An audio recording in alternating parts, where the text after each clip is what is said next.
मैं अपनी जगह पर टाइम से पहुंचता हूं और आज की भी फोटो आपके उस पर डाली हुई है, नहीं मानते हो तो देख लो, मैं आज भी टाइम पे पहुंचा हूँ, यहाँ भी टाइम पे पहुंचा हूँ। हाँ। तो बकवास बंद करो, फौजी सारे ऐसे ही होते हैं। मैंने फौजी की बात छोड़, मैं भी जानता हूँ पुलिस क्या करती है और फौज क्या करती है।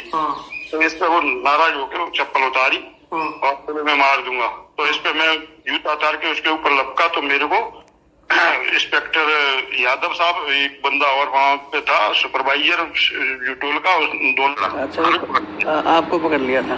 हाँ। तो अपने कितने फौजी हैं उसमें आपके साथ जो काम कर रहे थे? उसमें वहाँ पे 3-4 रम रहते थे, उसमें 3 थे वहाँ मौजूद। 3 मौजूद थे और वो दूसरे पैकेज के विचार थे, 7 के लोगों के थे। 7 बंदे थे।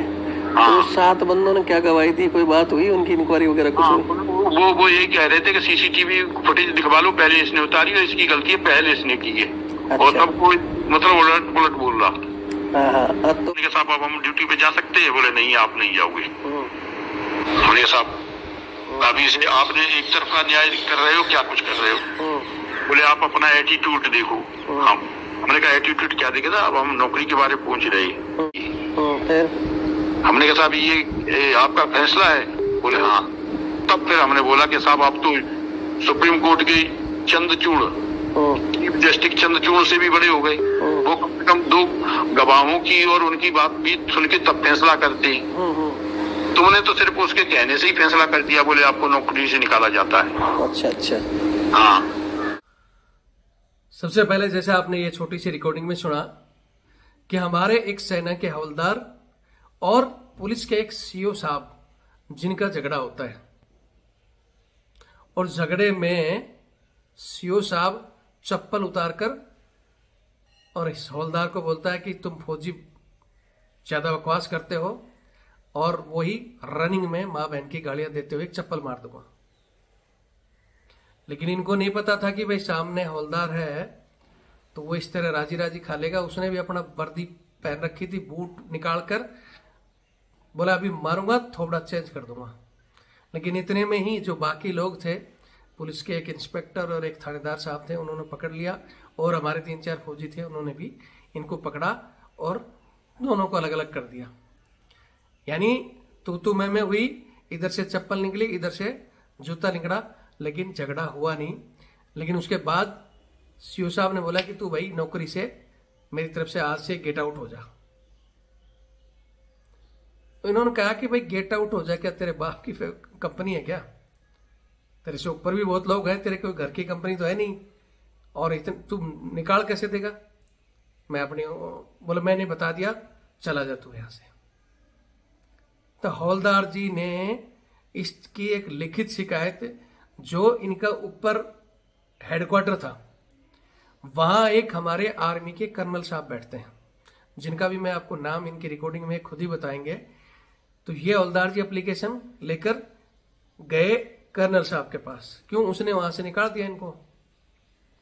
आपको ये भी बताऊंगा कि ये वहां से जो सीओ हैं, इन्होंने 2 वो सहायक भी रखे हैं, जिसमें एक हमारे, उनके नाम मैं आगे आपको बताऊंगा, यहां बताना नहीं चाहता, जो इसका खाना पाना लाकर रखते हैं। वो कोई ड्यूटी नहीं करते, अलाउड नहीं है इसको, लेकिन इसको गाइडेंस कहां से मिली है वो भी आपको बताऊंगा।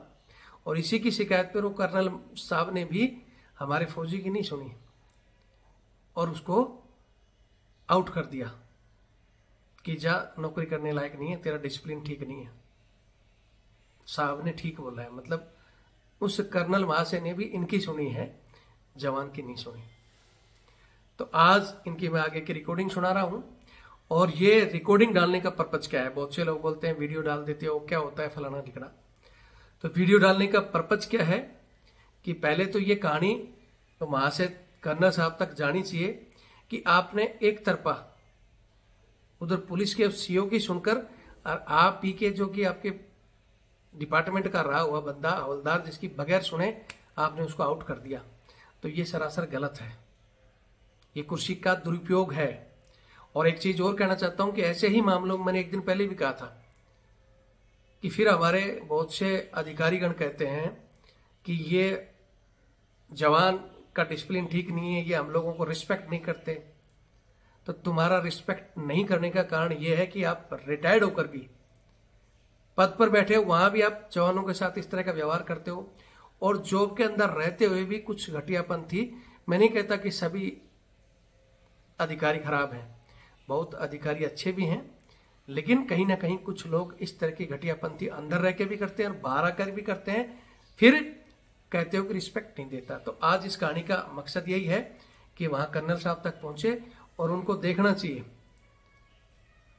कि किसी भी तरह के डिपार्टमेंट की इंक्वायरी एक तरफा करके आप किसी को इस तरह नहीं निकाल सकते।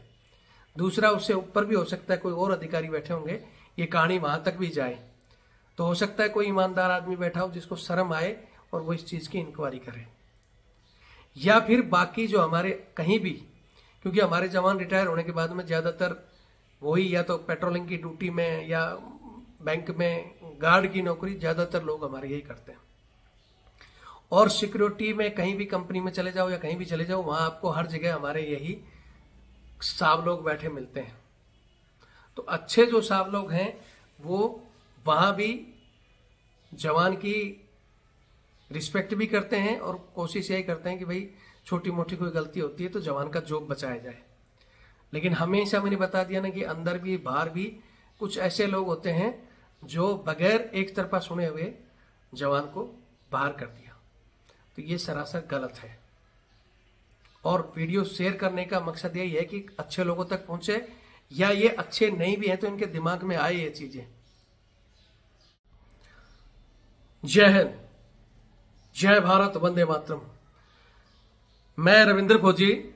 साथियों, जैसा कि मैंने अभी ये आपको छोटी सी स्टोरी बताई है कि हमारे एक हवलदार जी को हमारे ही एक अधिकारी जो कि कर्नल साहब वहां बैठे हैं और एक पुलिस के सीओ की शिकायत पर बिना कुछ जांच पड़ताल के उनको कह दिया कि भैया वो सही बोल रहे हैं और तू गलत है, बाहर हो जा, तेरा एटीट्यूड ठीक नहीं है, तेरा डिसिप्लिन ठीक नहीं, ये कहकर इनको निकाल दिया। यानी मैं यहां सीओ साहब से पूछना चाहता हूं कि मतलब हमारा हवलदार अगर उसकी चप्पल खा लेता तो डिसिप्लिन ठीक था, या फिर उस सीओ ने जो फौज के बारे में कहा कि बहनजो तुम फौजियों का डिसिप्लिन ठीक नहीं है, तुम फौज में भी ऐसी ही नौकरी करके आते हो, तुम्हें तुम्हारे अधिकारियों ने यही सिखाया है क्या बोलने का तमीज। मतलब उसने फौज की हर साइड से बेइज्जती करी और इस बंदे ने वहां जाकर इस चीजों को बताया भी, लेकिन उस महाशय ने सुना नहीं। तो ऐसे लोगों को कहना चाहता हूं कि कम से कम आप जवान की नहीं तो फौज की इज्जत के लिए ही इंक्वायरी कर सकते थे, या उसको भी बुलाकर पहुंच सकते थे, कम से कम दोनों का आमना सामना करके कि बातें क्या हुई है। हवलदार जी ने यह भी कहा कि वहां 7 बंदे और भी गवाही हैं और भी ड्राइवर हैं जिनसे आप किसी से भी बुला के पूछ लो कि गलती किसकी थी। यहां तक कि वो जो और पुलिस के भी एक इंस्पेक्टर हैं, एक थानेदार साहब हैं, उन्होंने भी कहा कि यार ये हमारा जो सीओ साहब है पुलिस वाला, ये बदतमीज है, ये अभी रोज लोगों को गालियां भी देता है, धमकी भी देता है कि मैंने सीओ रहते रहते भी पता नहीं क्या क्या किया था, किसको क्या कर दिया था, यहां भी मैंने कितनों को नौकरी से निकलवा दिया, तुम लोगों को नौकरी से निकाल दूंगा। वो सारे लोग गवाही दे रहे हैं, लेकिन वही बात है कि वो दोनों महाशय अफसर एक होकर सिर्फ अपनी चलाते हैं क्योंकि तानाशाही इनको पसंद है। तो आज इसी कहानी को मैं आपके भरोसे पर शेयर कर रहा हूं कि कम से कम आप शेयर करें इस चीज को, ताकि ऐसे लोगों को शर्म आए। फिर वो बोलते हैं कि लोग हमारी रिस्पेक्ट नहीं करते, इज्जत नहीं करते, तुम्हारे इन्हीं का काले कारनामों की वजह से, जो अपने आप को आज भी अंग्रेज मानते हो, अंदर भी और बाहर आकर भी। तो जो अच्छे अधिकारी हैं वो इन चीजों को जरूर समझे, और जो घटिया है फिर उनको हमारी पब्लिक समझाएगी। कमेंट्स के जरिए कमेंट्स जरूर करें इन महाशय के लिए और वीडियो को शेयर जरूर करें। कहानी बता देता हूं। सबसे पहले आप सभी को पता है कि पिछले दिनों हमारे लगातार जो जवानों के साथ खासकर पुलिस द्वारा दुर्व्यवहार हुए हैं। सबको पता है पुलिस का क्या रवैया रहता है। ये भी श्रीमान जी जो रिटायर्ड, क्योंकि पुलिस के सीओ रह चुके हैं, इनको आदत है अपने आप की तानाशाही करने की। तो वैसे ही केस मैंने जैसे जयपुर का भी डाला था कि भाई जयपुर में हुआ, फिर ग्वालियर में हुआ, फिर उड़ीसा में। मैंने 2 दिन लगातार उड़ीसा केस की डाली कि वहां भी हमारे एक सेना के कैप्टन साहब और ब्रिगेडियर की बच्ची के साथ ये चीजें हुई हैं। और मैंने सब जवानों को कहा था भाई वीडियो ज्यादा ज्यादा शेयर करें, उनको इंसाफ मिलना चाहिए। तो इनका हवलदार जी का सुबह सुबह मेरे पास कॉल आया कि सर आप इन अफसरों का साथ दे देते हो, नहीं देना चाहिए, ये हमारे साथ क्या क्या करते हैं आपको पता नहीं, एक कर्नल मेरी नौकरी खा गया, मेरी सुनी ही नहीं। तो इनको हालांकि मैंने पहले तसल्ली से पूरे दिमाग से इनको बात समझाई कि हर अफसर गलत नहीं होता, सारे अफसर एक जैसे नहीं होते, बहुत से अच्छे अधिकारी हैं और अंदर भी हमारी बातों को सुनते हैं, ध्यान भी देते हैं, और जो गलत है उसको हम खुद गलत कहते हैं। मैंने बहुत से लोगों की बैंड बजाई है, लेकिन आप सबके लिए नहीं बोल सकते। और खासकर मैंने कहा था कि मैंने उसी दिन बोला था कि मेरा तो चैनल है, आज फिर कहता हूं कि चैनल है क्रांतिकारियों का, जिनको सही लगे ना वही आदमी इस चैनल से जुड़ना, जिसके दिमाग में भेदभाव ना हो कि भाई वो गलत कर रहा था मैं उसका साथ नहीं दूंगा, ये नहीं दूंगा। नहीं, मेरे लिए चाहे जवान जैसे हो अफसर, किसी के साथ भी नाइंसाफी हो रही है और वो भी इस तरह की मतलब घोर निंदनीय घटना हुई है, उसके लिए हमें एक होना पड़ेगा। हमारे अंदर के मसले मेरे को पता है, चाहे वो सहायक प्रथा का मसला हो, चाहे इनके अंदर की तानाशाही हो, वेटरगिरी, ये बहुत सी चीजें हैं, चाहे OROP, MSP, जो भी हमारे मुद्दे हैं वो हमारी इंटरनल लड़ाई है, हम उसको लड़ रहे हैं। लेकिन कोई बाहर का आके हमें मारे और हम एक ना हो तो गलत है। तो इन्होंने फिर भी कहा कि सर अफसर कितने आते हैं आप बताओ। तो मैंने बताया था कि जो जयपुर में कांड हुआ था उस समय 4 कर्नल हमारे साथ थे, जिसमें 2 तो आप लोगों ने मेरे वीडियो में भी देखे होंगे जिन्होंने भाषण वगैरह भी दे रहे थे, और एक कर्नल साहब जो बेचारे वहां चुपचाप आकर हमारे बीच में बैठे थे, उनका सिर्फ मैं जानता हूं या वो जानते हैं, या वो बच्चा था, लड़का था जिसके साथ जयपुर में मारपीट हुई थी, उनके पिताजी जानते हैं, क्योंकि उनको फिर वो साइड में ले जाकर वो बात कर रहे थे। उन्होंने मेरे को कहा था कि उनके पिताजी को मिलाना और आप इसको हाई कोर्ट तक लेके जाना, अगर जरूरत पड़ेगी पैसे पूछेगी तो मैं उनके पिता को फाइनेंशियली हेल्प भी करूंगा। और वो लेके भी गए थे, उनको पेमेंट कुछ पैसे भी दे रहे थे, लेकिन उनके लड़के के पिताजी ने बोला कि भाई हमारी भगवान की दया से 3-4 पीढ़ियां फौज में हैं, जयपुर में हम सेटल हैं, पैसे की जरूरत नहीं, आप तो हमारे लिए आए, उसका बहुत बहुत धन्यवाद। उन्होंने लिया नहीं था, लेकिन फिर भी मैंने वो कर्नल साहब को धन्यवाद दिया था कि आप यहाँ तक आए। उन्होंने ये भी बताया था कि मेरी कुछ समस्या है, कुछ दिक्कत है, मैं नहीं आ पाऊंगा, लेकिन फिर भी आए हो। मैंने एक ही फोन किया था, उसी पर वहां पहुंचे। और मैं बता रहा हूं कि बीच बीच में हमारे को सलाह भी देते रहते हैं। तो ऐसे बहुत से अच्छे अधिकारी हैं जो हमें सलाह भी देते हैं, और वो जवानों के लिए, मैंने बताया ना, रॉयल्टी जिसके खून में है, जो खानदानी लोग हैं, वो सबके लिए लड़ते हैं, अन्याय अत्याचार के लिए लड़ते हैं, और वर्दी के लिए सबका खून खोलता है, चाहे वो जवान हो, चाहे जैसे हो, चाहे अधिकारी। लेकिन कुछ एक लोग अगर गलत है तो उनके लिए हम गलत नहीं हो सकते। हमारा खून खून ही रहेगा, हमारा खानदानी जो खून है वो पानी नहीं हो सकता किसी के लिए भी। हालांकि बाद में मेरी बात समझ के हवलदार जी को भी अपनी बात रियलाइज हुई।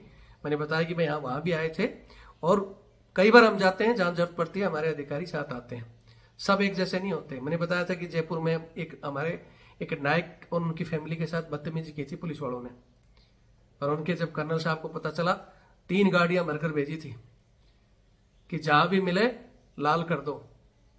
और फिर वो अजमेर में कई दिनों तक फौजी साहब राम राम, फौजी साहब राम राम।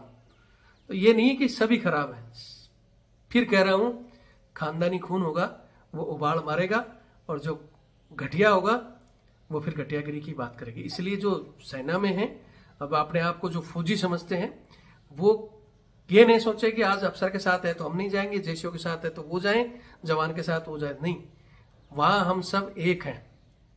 लेकिन ये एकता हमारे उन अधिकारियों को भी समझना पड़ेगा जो आज रिटायर होने के बाद में कम से कम आप फिर वहां भी आकर भेदभाव करते हैं। ऐसे लोगों को हम एक्सपोज जरूर करेंगे। वो आगे कहानी में आपकी पूरी ये हवलदार जी की रिकॉर्डिंग है, वो भी डाल रहा हूं। मोटा मोटा इतना बता देता हूं, जैसे इन्होंने मेरे को बताया कि भाई ये रिटायर्ड हैं और हाईवे पेट्रोलिंग पर ड्यूटी करते थे, और वहां सोल्जर बोर्ड, उनके अपने जो DGR के थ्रू, सोल्जर बोर्ड के थ्रू जो पोस्ट आती हैं उनके लिए बढ़ती हैं। तो वहां पुलिस, हमारे फौज के बंदे भी हैं, पैरामिलिट्री फोर्स के भी हैं, पुलिस के भी हैं, वो ड्यूटियां करते हैं। हमारे फौज और पैरामिलिट्री फोर्स के सैनिक बोर्ड के थ्रू, इनके थ्रू आते हैं, और वो पुलिस वाले लीगल कार्रवाई के लिए वहां रखे हुए हैं कि भाई कोई भी हाईवे पर जो सहायता के लिए पेट्रोलिंग वगैरह होती है, कोई केस हो जाता है तो वो लीगल कार्रवाई करें।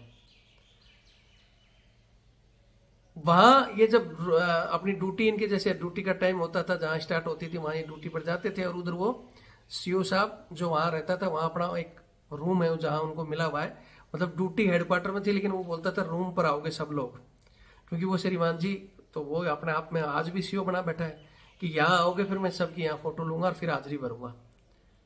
तो वो उस दिन अपने ड्राइवर को छोड़कर बाकी ड्राइवरों को गाली गलौज कर रहा था कि तुम्हारी ये कर दूंगा, फलाना कर दूंगा, लेकिन वो सब लगभग कोई ज्यादातर सिविलियन थे, बेचारे सुन रहे थे कि उनको नौकरी करना है। तो इनसे बात करते करते फिर वो इनके तरफ भी बोला कि भाई ओए अशोक, तू भी ध्यान रख, 6 बजे मेरे को यहाँ चाहिए, अगर लेट हुआ तो ध्यान रखना। तो इसने बोला साहब मैं तो मेरी जो ड्यूटी हेडक्वार्टर में वहाँ टाइम से पहुंच जाता हूँ, या जो वहाँ पेट्रोलिंग शुरू होती है मैं वहाँ भी पहुंच जाता हूँ, लेकिन यहाँ क्या कोई साधन नहीं मिलता, 3-4 किलोमीटर मेरे को पैदल आना पड़ता है, तो यहाँ आपके पहुंचते पहुंचते लेट हो जाता हूँ, लेकिन मैं वहाँ से फोटो डाल देता हूँ। तो फोटो डाल देता है, तो उसके बाद इन्होंने कह दिया कि तू फौजी, तुम बकवास ज्यादा करते हो, सुनने का मादा नहीं तुम्हारे में, फलाना रेगड़ा। इस बात पर इन्होंने बोला साहब गाली मत देना, फौजी क्या करते हैं वो हमें पता है, और पुलिस क्या करती है ये भी पता है। तो श्रीमान जी और गुस्से हो गए, क्योंकि यहाँ आपको बता देता हूँ कि ये भी वही बात है, रिटायर्ड हो गए चाहे कुछ भी हो गया, खून जो अपनी ड्यूटी 100% करे फिर उसके बाद में भी कोई सुनाए तो खून तो खोलेगा ही, सही ड्यूटी करने वाले का तो। और बाकी चापलूस तो गाड़ियों को भी बोलते हैं साहब 2 गाड़ी और दो, आपके तो फूल झड़क रहे हैं। ऐसे भी लोग हैं, जैसा इन्होंने बताया कि 2 बंदे वो अभी भी सहायक के तौर पर रखता है, तो उसका खाना खुना रखता है, उनकी और कोई ड्यूटी नहीं लगती, तो वो चीजें भी हम बताएंगे। तो इसने कह दिया कि मैं भी जानता हूं, तो इस बात पे गुस्सा होकर उन्होंने बोला मैं चप्पल को हाथ की तरफ करके चप्पल उतार कर मारूंगा बहन जी तेरे को। अब वो तो यही सोच रहा था, मैं तो यहाँ उसी से बोला मैंने बहुत लोगों को ठीक किया है। तो बोला साहब आप भी रिटायर हो और मैं भी रिटायर हूँ, ठीक किया है। उसने भी जूता उतारा और बोले अभी धर देता हूँ। वो तो शुक्र है वहां पुलिस के एक थानेदार और हमारे 2-4 फौजी, इन्होंने अरे बोले रुक जा भाई, और शरीर भी इनका अट्टा कट्टा है, मार देते तो खोपड़ी गंजी हो जाती उसकी। लेकिन बस वही है कि दोनों को छुड़ा दिया, कोई दिवालिया भी नहीं हुई। लेकिन उसके बाद उसने कि चला जा यहाँ से, तेरी जरूरत नहीं, मैंने कह दिया तू आउट हो जा आज यहीं से। तो इन्होंने बाद में ताला ये भी बोला कि भाई तू तेरे बाप की वो है या तेरी खुद की कंपनी है जो मेरे को बोल रहा है, ऊपर बैठे हैं। बोला नहीं यहाँ से तू चला जा, वहां से इनको हटा दिया। तो ये गए और बाद में जाकर ये कर्नल साहब के पास पहुंचे, उन्होंने लिखित में उनको सारी चीजें दी हैं कि ऐसे ऐसे इसने गाड़ियां दी, बाकी ड्राइवरों को भी दे रहा था, और वहां चल कर देख लो कि सारे इस चीज की शिकायत करने के लिए भी तैयार हैं। लेकिन वही है, उन दोनों की चोंच मिली और उसने बोला नहीं तुम्हारा एटीट्यूड ठीक नहीं है, तुम बोलते भी इस हिसाब से हो, जवान हो जवान के तरीके से रहो, फलाना रिखड़ा। बोले साहब इसमें जवान वाली क्या है, मैं तो अपनी ड्यूटी टाइम से पूछ रहा हूँ, सब कुछ बता रहा हूँ, तो क्या मैं उसके जूते खा लूँ क्या, मतलब उसकी चप्पल खा लूँ तो नौकरी कर लूँ, तो वो तो मेरे बस की नहीं है। बोले ठीक है जाओ। तो बोले साहब मेरा कोई आदेश ड्यूटी के लिए? बोले नहीं कोई आदेश नहीं, मेरा हमारी तरफ से छुट्टी है तुम्हारी। तो वही बात है, इनको तो उस समय भी गुस्सा आया, इन्होंने कह दिया कि बोले ठीक है। बोले साहब इतना तो वो chief justice of India Chandrachud ji हैं, आप तो उससे भी बड़े हो गए, 1 मिनट में मेरी छुट्टी कर रहे हो बिना सुने फैसला ही। इससे अच्छा तो कम से कम वो चीफ जस्टिस इंडिया सुनता तो है, तो आप तो उससे भी बड़े हो गए ये कह के। और बोला सर मैं आ गया, उसने सुनी ही नहीं, तो मैं आके अपना दूसरी कर लूंगा मैं तो। अब इनको ये लगता है कि वहां भी ये लोग इनकी गालियां सुने, इनके दबेले में रहे, इनके वही सहायकों की तरह काम करें। इसलिए मैं चाहता हूं कि इनकी रिकॉर्डिंग भी सुना रहा हूं, वो भी सुने, और जो अच्छे अधिकारी हैं वो इन चीजों पर गौर करें। अगर आप ऐसा बर्ताव करोगे तो भैया फिर जवान आपकी रिस्पेक्ट कैसे करेगा। हम फिर कहते हैं कि हम बगैर भेदभाव, कहीं भी आपके साथ अन्याय अत्याचार हो रहा है तो भी हम आते हैं जवानों के साथ। हम तो नहीं बदलेंगे क्यों, हमारे खून में ये चीजें नहीं है। जहां भी अन्याय अत्याचार होता है ये नहीं देखते कि उसने हमारा साथ दिया या नहीं दिया, हम तो लड़ेंगे। लेकिन ऐसे हमारे जवान जिसके साथ अन्याय होता है फिर वो बोलेगा कि छोड़ो इनको। फिर भी मैंने इनको समझाया तो बोला ठीक है सर, आप जो बोल रहे हो, हमें फौज की इज्जत के लिए कहीं भी बुलाओगे हम आएंगे, लेकिन ऐसे लोगों को एक्सपोज जरूर करो। तो ये कहानी है इसको एक्सपोज करने की, वीडियो देखकर शेयर करोगे तो कम से कम इस महाशय को शर्म आए कि आपने वर्दी में अंदर भी क्या गुल खिलाए होंगे, ये चीज तो आपको समझ में आएगी होगी जो बाहर ऐसे कर रहा है तो। लेकिन फिर भी शर्म आए तो भविष्य में ना करे।